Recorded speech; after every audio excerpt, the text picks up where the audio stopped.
Saksakalyan gunarnavasya Vande Guru Sri Charanaravindan.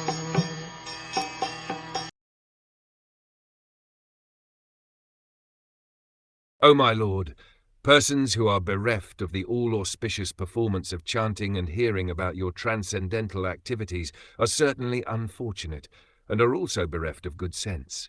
They engage in inauspicious activities, enjoying sense gratification for a very little while.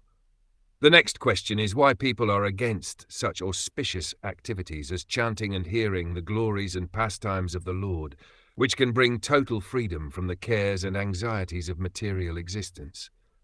The only answer to this question is that they are unfortunate because of supernatural control due to their offensive activities performed simply for the sake of sense gratification.